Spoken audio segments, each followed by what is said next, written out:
wallahu samiun alim, na Mwenyezi Mungu ni mwenye kusikia na mwenye kujua. Kwa hivyo haya maneno kayasema, mtakavyojibu nyinyi Mwenyezi Mungu atasikia, mtakavyofikiria nyinyi katika nafsi zenu Mwenyezi Mungu atajua.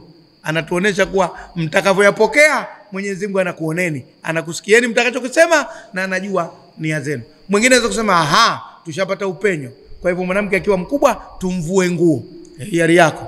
Wallahu samiun alim. Mweza kama hivyo basi na mimi nitakuwa siku hizi kazi yangu kuwapiga chabo tu, kuwachungulia wanawake watu wazima, kumbe si dhambi. Mwenyezi Mungu alimu, anajua nia yako. Hatukusudii kukupa fursa we ya kutenda nini? Dhambi na kuvunja sheria. Hapana, tunakueleza ule wastani na msimamo wa Kiislamu katika jambo hili. Unaweza kufikiri aya hii haijawahi kutafsiriwa. Ukipeleka sana katika fikra zako, unaweza kufikiri kwamba maisha yako hajawahi kusikia tafsiri ya aya hii. Sasa imo kweli hii kwenye Qur'ani?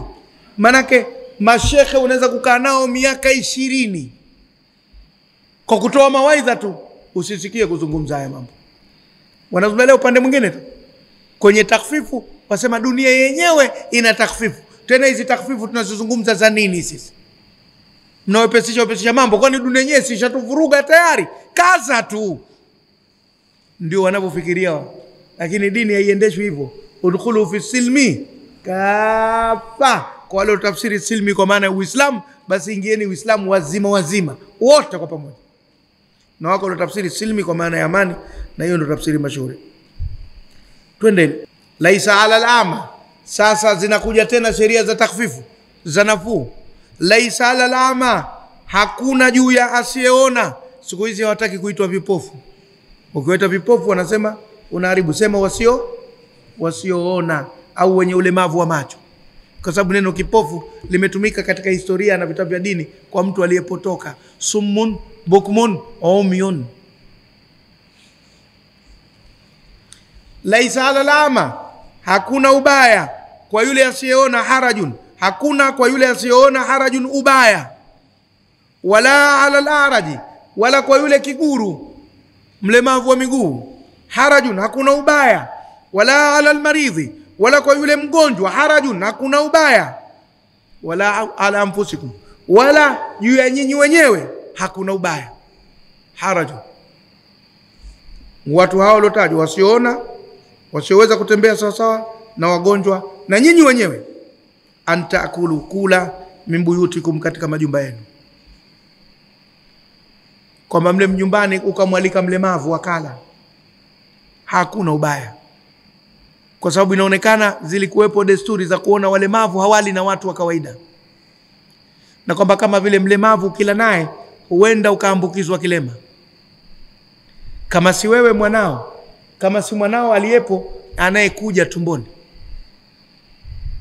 Wengine walikuwa wanasema sasa mke wangu kamzaa yule mtoto mlemavu kwa sababu alikuwa akimtizama sana yule kiguru alipokuwa na mimba.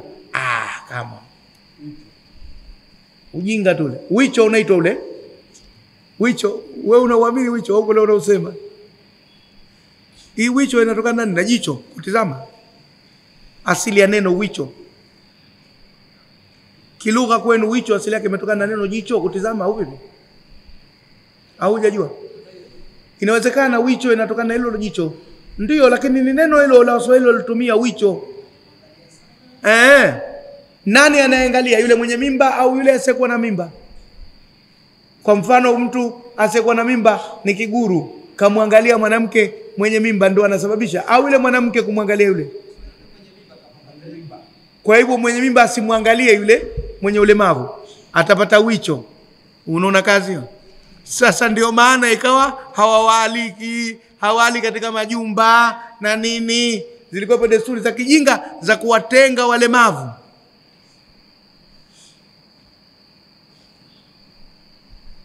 Kwa hivyo Mwenyezi Mungu anasema laisa ala lama harajun, hakuna ubaya kwa asiyeona. Wala ala al-araji, kwa wale kiguru, harajun, hakuna ubaya. Wala ala al-maridhi, yani mwenye ulemavu wa mguu. Wala ala al-maridhi, wala kwa yule mgonjwa, harajun, hakuna ubaya. Wala ala anfusikum, wala nyinyi wenyewe hakuna ubaya. Antakulu min buyutikum, kula katika majumba yenu kwa pamoja, hakuna ubaya wote, hakuna wicho. Au buyuti ya abaikum, au majumba ya baba zenu kwenda mkala, si kosa. Au buyuti au buyuti ummahatikum, au majumba mama zenu, hakuna makosa kwenda mkala humo.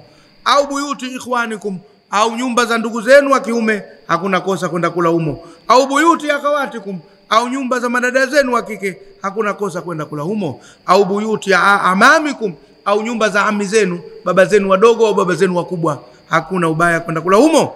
Au buyuti amatikum, au nyumba za mashangazi zenu, hakuna ubaya kwenda kula humo. Au buyuti akhawalikum, au nyumba za wajomba zenu, hakuna ubaya kwenda kula humo. Au buyuti khalatikum, au nyumba za mama zenu wadogo au mama zenu wakubwa, wapuu wenu, kwenda kula humo. Sikosa mpuu manake ni mama mkubwa au vipi? Katika hicho kinachotumika huko, wengine wanaita umbu, nafikiri Wazaramu wanaita umbu, lakini wao wanaipeleka ujombani zaidi, ndugu wa mama, kwenda kula humo hakuna ubaya. Au ma malaktum mafatihahu, au wale ambao mmemiliki funguo zao. Na hapa pana maneno kidogo, mmemiliki funguo zao ni akina nani hapa tutaisema. Au sadiqikum, au rafiki zenu, hakuna ubaya kwenda kula humo. Hii inaonesha kuwa mchanganyike kijamii, na isiwe kuwa mnatuhumiana, mnafanyana roho mbaya. Lakini ukituchunguza sisi, kila tukenda kwenye malezi sasa hivi watoto wanakula majumbani mwao tu. Yani wallahi mtoto anaweza kwenda kula chipsi kwenye kioski, lakini hawezi kula kwenye nyumba ya shangazi yake au kula nyumba ya babake mdogo. Kwa sasa hivi hasa watu wa mjini tumefika mahala hatuaminiani. Watu wanakula, watoto wadogo wanaweza kula hotelini siku hizi kuliko kwenda kula kwenye majumba ya jamaa zao wanaowahusu. Na si tu kwa sababu ya hawa watoto, na hata hawa jamaa wenyewe azataka fukuzwa. Hebu nenda huko, baba yenu amemshinda maisha, ndio mnakuja kula huko haya. Tumefika hapo, habari za watu kula katika majumba ya jamaa zao yanazidi kupungua, na inaonekana kama mtu anakuja kukuharibia budget. Wakati mwingine ina hoja za kiuchumi kweli, kwamba kuna mjitu mingine inatafuta fursa tu, wananukiliza kama paka. Wapi kimewiva saizi? Watu wa kudusa. Watu wa kufanyaje? Wa kudusa. Wanakwenda kudusa manake anakwenda kula mahala ambako hakualikwa, wala watu hawana mpango na yeye. Yeye kafika baada ya salati dhuhuri tu, hodi. Vipi mzee Hamisi, ya jambo hapa? Kesaka kitako. Ndio wale watu wa Mombasa wakaimba fungeni milango anakuja. Fungeni milango anakuja. Maana sasa kesha julikana huyo akija bala, funga mlango, watu hawapo. Baba katoka, mama hayupo. Mbona nasikia vinapikwa huko? Labda nyumba ya jirani. Ndio dunia tumefika huko. Hakuna ubaya kula katika majumba ya wote hao ambao wote ni jamaa zenu. Au sadiqikum,